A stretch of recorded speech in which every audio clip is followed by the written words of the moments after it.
stone bridge is one of those places I will always remember. We were at the annual Kentucky picnic in the Chautauqua building. A lot of families moved to Sac County from Kentucky, and every year they gathered for a big picnic. It was a nice affair that had been going on for years. Almost every family brought their version of Southern fried chicken.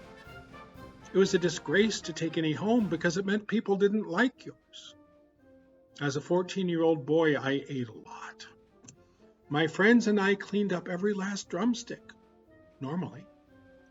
That year, Ma must have been preoccupied when she fried her chickens. Although she'd never admit it, I know she used the pepper shaker for both the salt and the pepper. One bite of that crispy skin, and my mouth was on fire.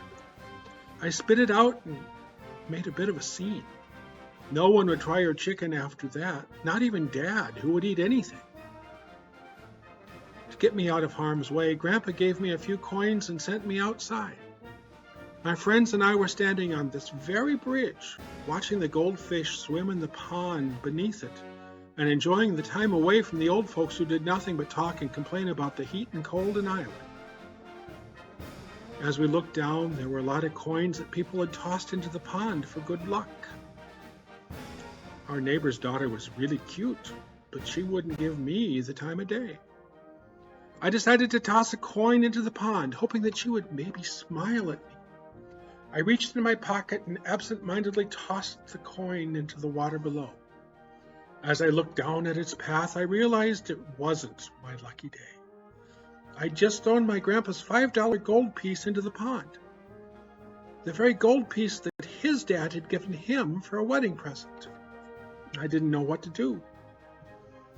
I took off my shoes, rolled up my breeches, and went into the pond to rescue the gold piece. One of those big goldfish swam right into my leg. I jumped, slipped on the slimy pond bottom, and fell into the water. The next thing I remember is everyone around me looking scared. I must have hit my head and passed out in the water. As I came to, the first thing I heard was Ma's voice saying, "Just wait until you get home." It made such a ruckus that even the people camping in the park came running to see what was the matter. If the men who built that bridge in 1933 had been looking for a way to embarrass a lad, they could not have come up with a better plan. My only hope at that time was that they got blisters when carrying the rocks to make the bridge, and that they wore out their gloves when they were digging the pond for the goldfish.